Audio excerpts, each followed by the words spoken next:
Bismillahirrahmanirrahim. Assalamualaikum warahmatullahi wabarakatuh. Apa kabar semuanya? Kita akan membahas satu materi pada perkuliahan teori ring, yaitu tentang ring pembagian. Ya, tapi sebelumnya kita akan mereview dulu, ya, pemahaman kita tentang beberapa hal untuk memahami ring pembagian ini. Ya, yang pertama adalah kita sudah mengenal tentang grup komutatif.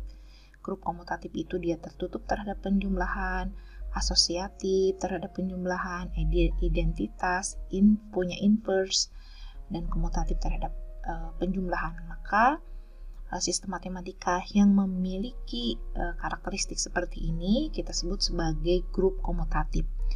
Kemudian kita beralih pada sistem matematika yang lain yang disebut dengan ring, gitu ya.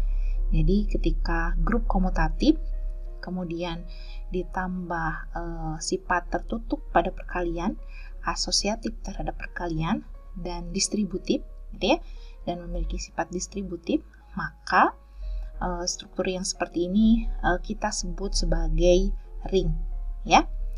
Kemudian jika ring tersebut dilengkapi dengan elemen satuan, jadi ring tersebut memiliki elemen satuan, maka kita sebut sebagai ring dengan elemen satuan, ya.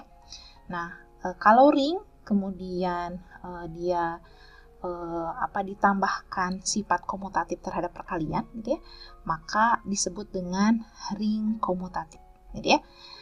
Ring komutatif. Kemudian, kita juga mengenal sistem daerah integral, ya. Daerah integral itu kalau kita punya ring komutatif, terus kemudian ditambah dengan elemen satuan, terus kemudian tanpa pembagi nol, ya, maka dia disebut dengan daerah integral atau integral domain, ya. Nah, selanjutnya pada kesempatan kali ini kita akan mengenal yang disebut dengan ring pembagian. Ring pembagian itu adalah sebuah ring tentunya, gitu ya. Ring pembagian itu sebuah ring yang dia punya elemen satuan juga, gitu ya, dan dia punya balikan terhadap perkalian atau inverse perkalian, gitu ya. Maka disebut dengan ring pembagian, ya. Oke, setelah kita melihat bagan seperti ini, mungkin kita sudah bisa membayangkan, gitu ya, sifat-sifat yang ada pada ring pembagian. Selanjutnya, kita akan bahas tentang definisi dari ring pembagian.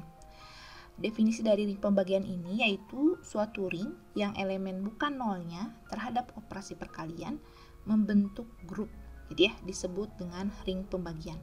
Jadi kalau kita bisa membentuk grup, suatu ring itu membentuk grup terhadap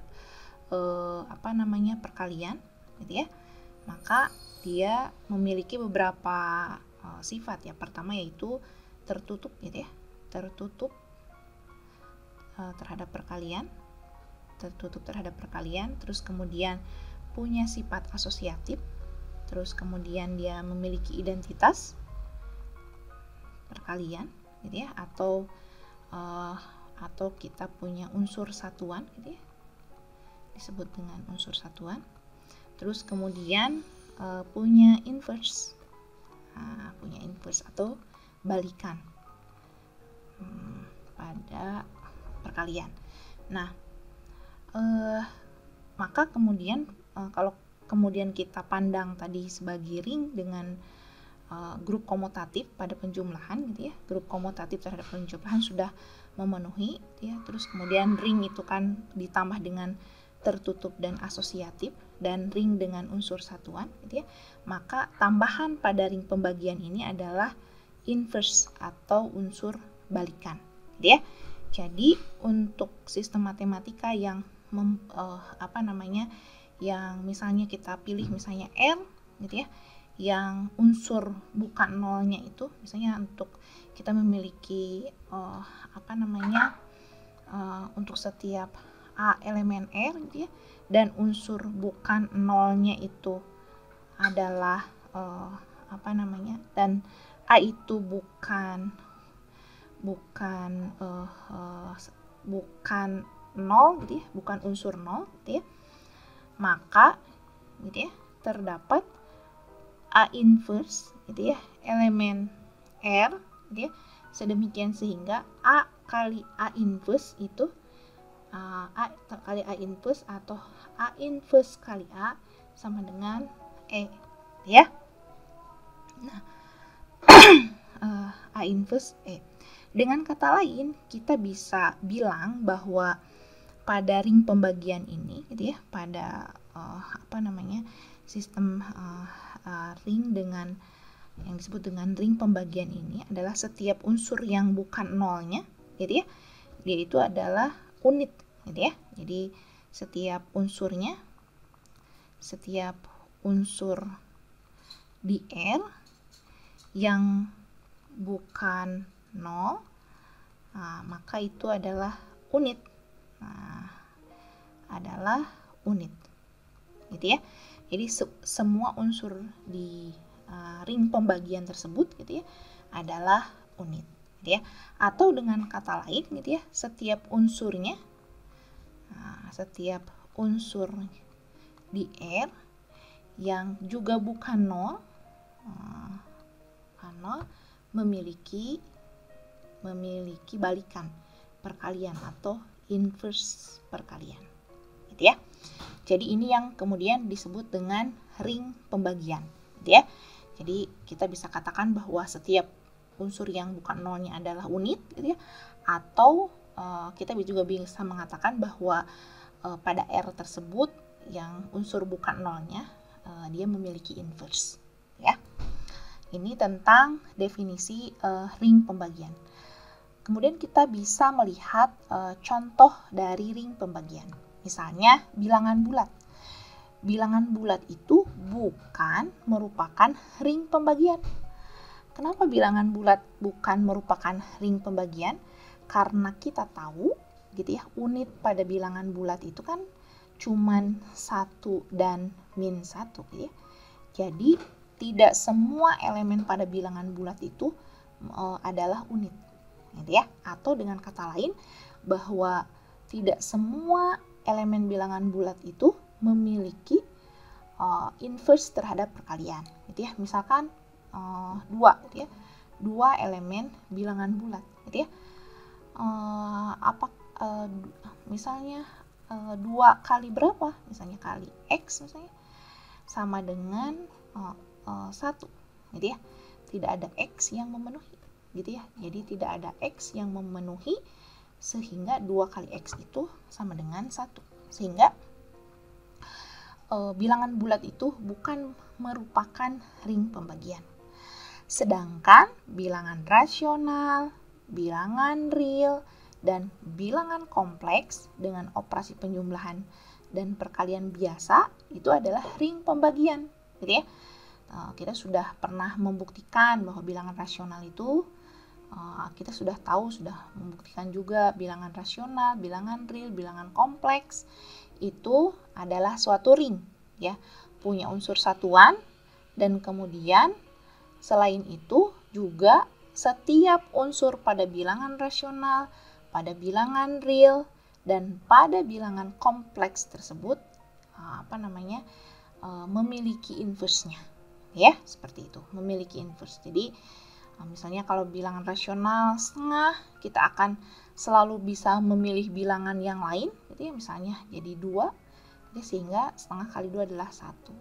Kita punya misalnya 3/2 gitu ya, kita bisa memilih bilangan yang lain, misalnya 2/3, elemen bilangan rasional juga, sehingga 3/2 kali 2/3 adalah 1. Jadi setiap unsur pada bilangan rasional adalah unit ya.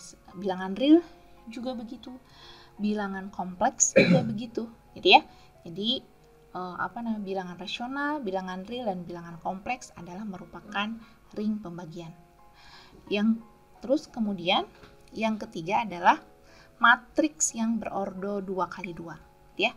dengan elemen-elemennya adalah bilangan rasional. Dan determinannya ini tidak nol. Ini catatannya adalah determinannya tidak nol.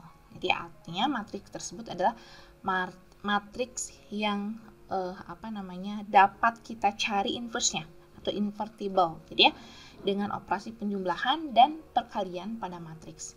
Maka matriks seperti ini disebut kita bisa golongkan sebagai ring pembagian, gitu ya. Karena matriks setiap unsur pada matriks tersebut, gitu ya, itu dapat dicari inverse-nya, ya. Oke. Yang keempat, gitu ya, yaitu bilangan bulat modulo 5, gitu ya. Bilangan modulo 5 misalnya kita punya bilangan bulat modulo 5 adalah 0, 1, 2, 3, 4, 5. Gitu ya, terhadap penjumlahan dan perkalian modulo 5.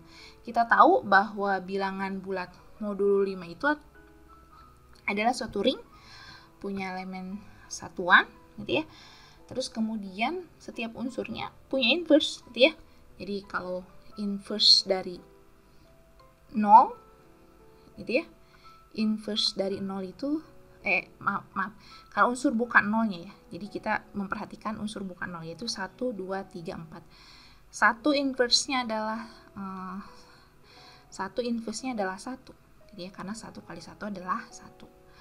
2 inverse-nya adalah 3.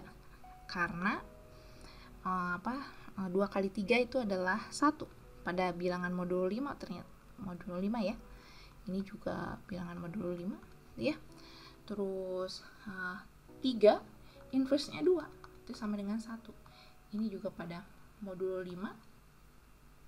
4, gitu ya, inverse-nya 4 sendiri, gitu ya.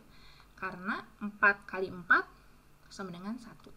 Jadi ya, modulo 5. Jadi setiap unsur pada D ini yang bukan 0 tentunya, gitu ya, maka ini memiliki inverse. 1 inverse-nya 1, 2 inverse-nya 3, 3 inverse-nya 2, 4 inverse-nya 4, gitu ya.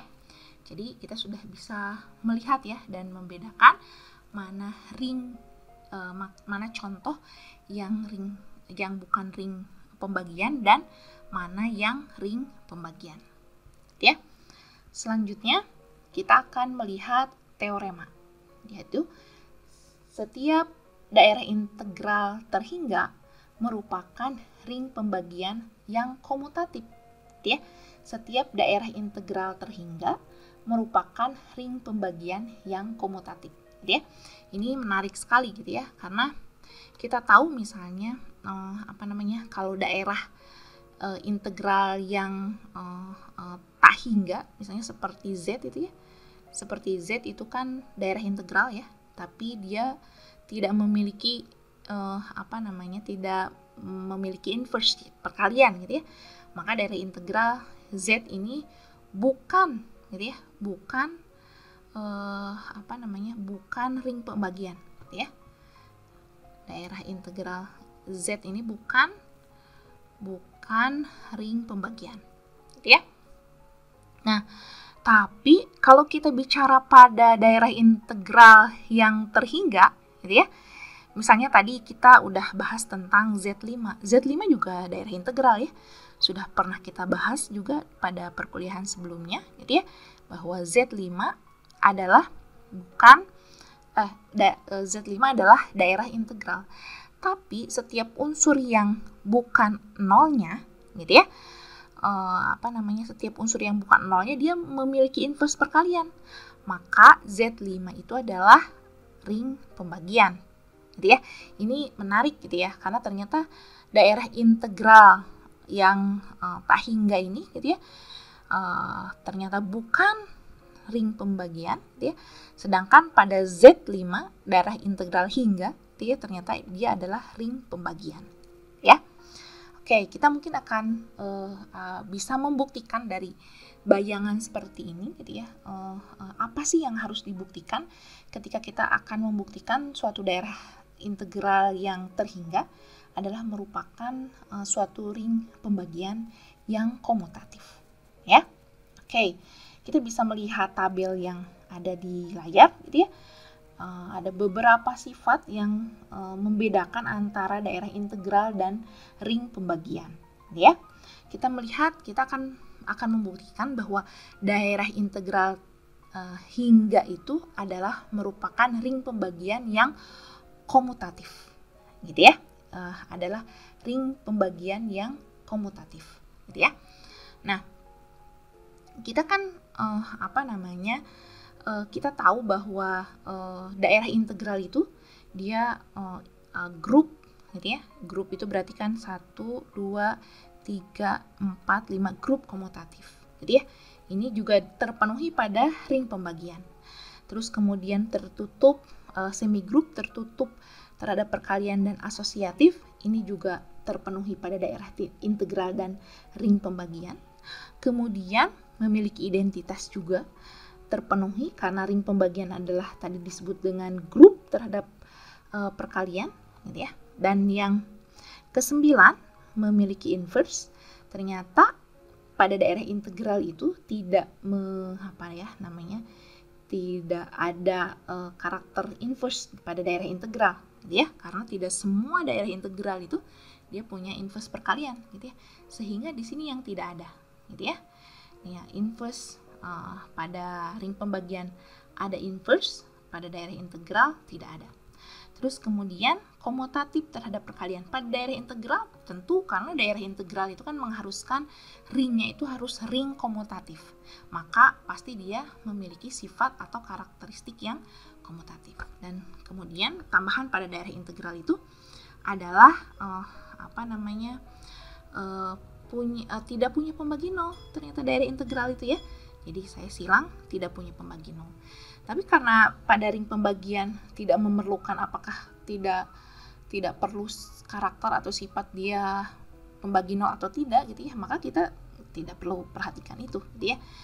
Terus kemudian apakah kemudian untuk membuktikan daerah integral itu ring pembagian komutatif, maka harus dibuktikan komutatifnya? Tidak perlu, karena sudah, gitu ya.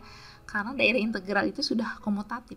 Berarti yang perlu dibuktikan adalah hanya satu, yaitu adalah inverse, ya. Inverse perkalian. Apakah pada pada daerah integral yang hingga itu memiliki inverse perkalian untuk unsur yang tidak nolnya memiliki inverse perkalian atau tidak, dia. Mungkin ini agak ada tambahan, jadi untuk setiap A elemen R, A tidak sama dengan 0 ya. Nah, terdapat A inverse, gitu ya, terdapat A inverse elemen R, sedemikian sehingga A inverse sama dengan A inverse kali A itu sama dengan E atau unsur identitas. Oke. Nah, ilustrasi pada Z5, gitu ya. Tadi udah dibahas sekilas bahwa ini perkalian pada bilangan bulat modulo 5, gitu ya. Unsur-unsurnya 0, 1, 2, 3, 4, gitu ya. Kalau kita kalikan pada tabel ini bisa terlihat bahwa 1 inverse-nya 1, gitu ya. Terus kemudian kalau 2 inverse-nya 3, gitu ya. 2 inverse-nya 3. Kalau 3 inverse-nya 2 dan 4 inverse-nya adalah 4, gitu ya. Nah, kalau misalnya kita punya unsur pada Z5, misalnya kita ambil sembarang, gitu ya. Unsur pada Z5 misalnya kita ambil sembarang unsur di Z5, yaitu misalnya 2. Kalau saya 2 pangkatkan 0, gitu ya, maka adalah hasilnya kan 1 ya, gitu ya. Terus kemudian kalau 2 kita pangkatkan 2, gitu ya, 2 pangkatkan 2 pangkat 1, gitu ya, maka hasilnya adalah 2. Kalau 2 pangkat 2 artinya kan 2 kali 2, gitu ya, sama dengan 4. Kalau 2 pangkat 3 itu sama dengan 3, karena kita bicara di modulo 5 ya. Kalau 2 pangkat 4 yaitu 1. 2 pangkat 5 itu 2. 2 pangkat 6 adalah 4, ya. 2 pangkat 6 adalah 4, dan 2 pangkat 7, gitu ya, adalah 3. Nah, gitu ya, kita bisa lihat ya, ternyata 2 pangkat 0, 2 pangkat 1, 2 pangkat 2, 2 pangkat 3, 2 pangkat 4, 1. Kita bisa split di sini, gitu ya. Maaf, split bukan di sini.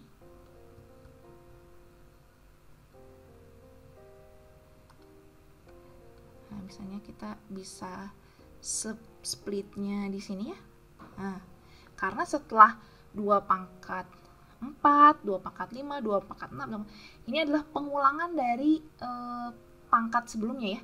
2 pangkat 0, 2 pangkat 1. Begitupun kalau misalnya kita tambahkan ke sini 2 pangkat 8, 2 pangkat 9 dan lain sebagainya. Ini sangat menarik karena kalau misalnya kita lihat, misalnya kita 2 pangkat 1 itu gitu ya, itu sama dengan 2 pangkat 5.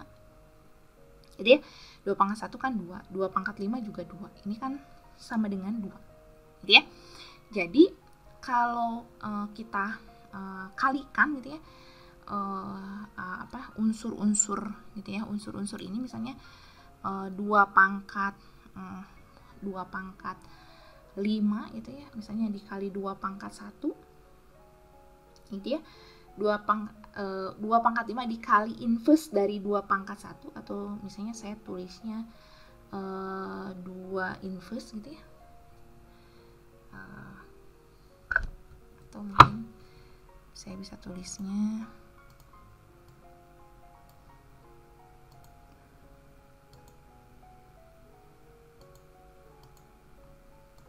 saya bisa tulisnya 2 pangkat 1 diinverskan gitu ya, sama dengan gitu ya, berarti kan 2 pangkat 5 gitu ya, 2 pangkat 5 kali 2 pangkat 5 dikali inverse dari 2 pangkat 1. 2 pangkat 5 itu kan 2 ya, 2 pangkat 5 itu adalah 2. Sedangkan inverse dari 2 pangkat 1 itu kan 2. Inverse dari 2 itu kan 3 ya tadi ya. Jadi 2 kali 3. Jadi ya, 2 kali 3 adalah 1. Gitu ya. Nah, jadi kalau misalnya kita punya 2 unsur yang berbeda gitu ya, dan 2 unsur itu pangkatnya berbeda gitu ya, tapi ternyata mereka itu adalah bilangan yang sama, kayak 2 pangkat 1 sama dengan 2 pangkat 5 itu sama dengan 2, dan ketika dikalikan misalnya salah satu dengan inverse-nya, ya pasti hasilnya adalah elemen identitas gitu ya kan. Inverse dari 2 adalah 3 gitu ya, seperti itu adalah identitas. Ini sebagai ilustrasi untuk memberikan gambaran kita untuk membuktikan bahwa ada bilangan yang berulang pada Z5 itu, tapi mereka itu masih dalam satu kelas, sehingga dikategorikan masih dalam satu kelas, sehingga bilangan-bilangan tersebut masih ada di Z5 gitu ya, seperti itu. Nah, kita akan buktikan tadi, kita akan lanjutkan pembuktian gitu ya, yaitu kita akan buktikan apakah kemudian daerah integral hingga itu adalah ring pembagian gitu ya. Apakah ring pembagian ya. Jadi misalkan kita punya D ya. D itu adalah daerah integral gitu ya. Kita punya misalnya A elemen D. A-nya bukan unsur 0 gitu ya. A elemen D, A-nya bukan unsur 0. Kalau kita A gitu ya, pangkat 0 gitu ya, terus kemudian A, terus kemudian A kuadrat bla bla bla sampai A pangkat N gitu ya, ini pasti ada di D kan ya, pasti adalah elemen D. Jadi A pangkat 0, A pangkat 1, A pangkat 2, A pangkat N gitu ya, sampai A pangkat N, tentunya berarti ini unsur-unsurnya sangat banyak sekali, atau mungkin tak hingga gitu ya, merupakan bagian dari D gitu ya. Nah, karena ini unsur-unsur bukan 0 gitu ya, kalau misalnya kita gabungkan dengan unsur 0 dengan unsur 0 gitu ya, katakanlah mungkin kita bisa tulis unsur 0-nya sebagai Z gitu ya, atau misalnya di sini Z gitu ya, maka ini akan sama dengan D gitu ya. Ini akan sama dengan mungkin kita bisa menuliskannya, misalkan kalau misalnya kita gabungkan ini himpunannya Z terus A pangkat 0, A pangkat 1, A pangkat 2 sampai A pangkat N gitu ya, sampai A pangkat N, maka ini adalah sama dengan D ya, akan sama dengan D karena berulang itu ya, berulang. Jadi mereka masih ada dalam karena hingga gitu ya, karena hingga maka unsur-unsurnya akan berulang. Nah, kemudian ini akan sama dengan Z karena A itu adalah sebarang elemen di D gitu ya. Karena A itu adalah sebarang elemen di D, maka kita dan kemudian daerah integral D itu berhingga, maka kemudian akan ada pengulangan ya. Misalnya pengulangan itu misalnya kita punya A pangkat J itu sama dengan A pangkat I gitu ya, dengan J-nya itu adalah lebih besar dari I gitu ya. Karena ada pengulangan itu, maka mungkin kita akan menemukan suatu bilangan A pangkat J itu sama dengan A pangkat I dengan J-nya itu lebih besar dari I gitu ya, dengan J-nya lebih besar dari I gitu ya. Sehingga kalau kita kalikan A pangkat J itu dikali A pangkat inverse dari I gitu ya, itu maka akan sama dengan unsur identitas gitu ya, akan sama dengan unsur identitas. Sehingga gitu ya, kalau misalnya kita pilih misalnya misalkan kita punya untuk sembarang, misalnya untuk setiap, misalnya kita pilih C gitu ya, karena ya C sama dengan gitu ya A pangkat C gitu ya, dengan A pangkat C itu tidak sama dengan Z gitu ya, tidak sama dengan Z, maka ini dan A pangkat J tidak sama dengan Z, maka akan terdapat misalnya D gitu ya, sama dengan A pangkat min I gitu ya. Ini juga tidak sama dengan Z gitu ya. Tidak sama dengan Z artinya unsur-unsurnya bukan unsur 0 gitu ya. Sehingga C kali D itu gitu ya. C kali D itu sama dengan E gitu ya. Artinya gitu ya, kita bisa bilang bahwa setiap unsur di D yang bukan 0 itu memiliki inverse ya, memiliki inverse gitu ya. Jadi ini sebagai bukti bahwa daerah integral hingga itu gitu ya adalah merupakan ring pembagian ya. Oke, kita lanjutkan yang teorema kedua, yaitu setiap ring pembagian adalah suatu ring simple. Ya, kita tahu bahwa ring simple itu adalah ring yang hanya memiliki ideal sejati ya. Kalau misalnya kita ringnya, misalnya kita pilih misalnya ring ring R misalnya ya, maka ideal sejatinya adalah R dan Z gitu ya, dan Z gitu ya. Jadi hanya punya idealnya itu adalah R sendiri dan Z gitu ya. Oleh sebab itu, untuk membuktikan bahwa setiap ring pembagian adalah suatu ring simple gitu ya, kita harus buktikan bahwa pada R itu gitu ya, misalnya R itu adalah ring pembagian, idealnya hanya ada R dan hanya ada ideal sejati, hanya memiliki ideal sejati yaitu R dan Z ya. Nah, kita akan buktikannya dengan kontradikti ya. Jadi buktinya kita akan buktikan dengan kontradiksi gitu ya.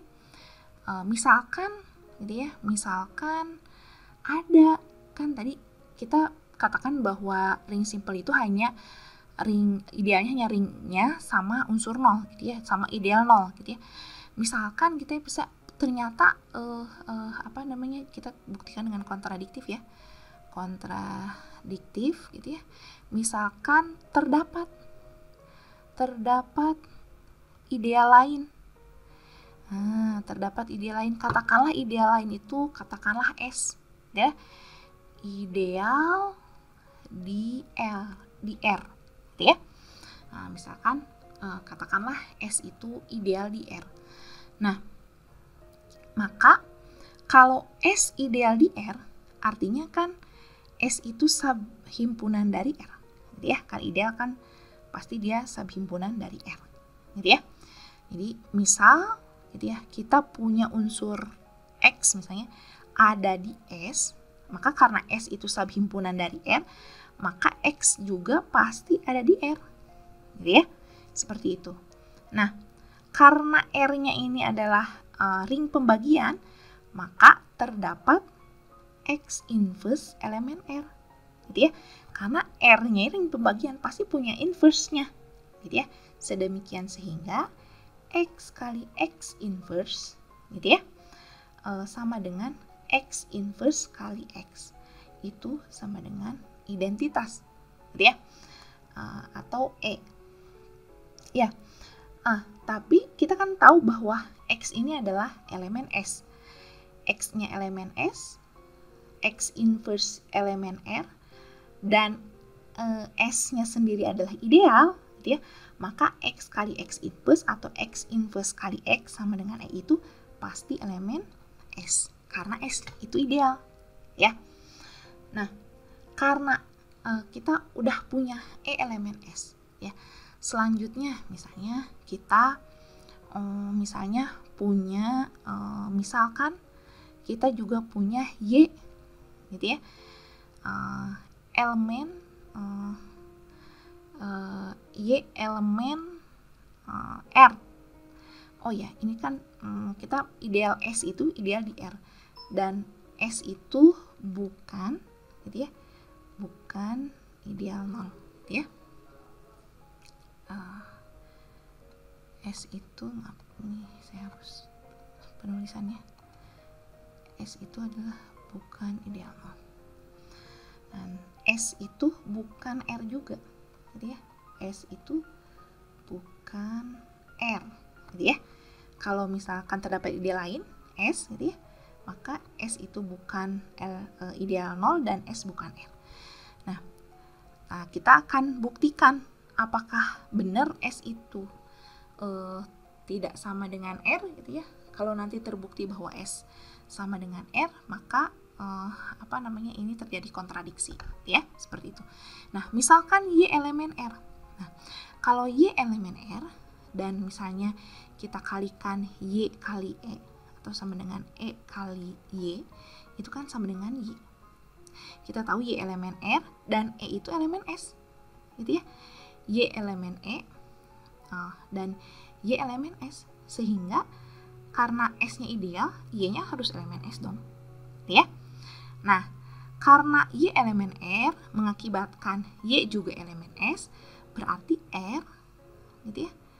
Mungkin saya tulis dulu, karena Y elemen R maka Y elemen S gitu ya. Maka gitu ya, Y itu, maka R itu subhimpunan dari S ya. Karena S subhimpunan dari R dan R juga subhimpunan dari S, maka kita bisa simpulkan bahwa R itu atau S itu sama dengan R gitu ya. Hal ini terjadi kontradiktif kan ya. Kontradiktif ternyata kalau kita ada ideal lain S itu ternyata ya sama dengan R juga gitu ya. Terjadi kontradiktif, jadi ya harusnya gitu ya, harusnya ideal di R itu adalah ya hanya R sendiri dan 0 gitu ya, dan 0. Nah, sehingga kita bisa simpulkan bahwa setiap ring pembagian itu adalah ring simple. Ya, ini adalah sebagai bukti bahwa setiap ring pembagian itu adalah ring simple. Demikian yang bisa dijelaskan tentang ring pembagian. Mudah-mudahan bisa dipahami dan saya ucapkan terima kasih. Wassalamualaikum warahmatullahi wabarakatuh.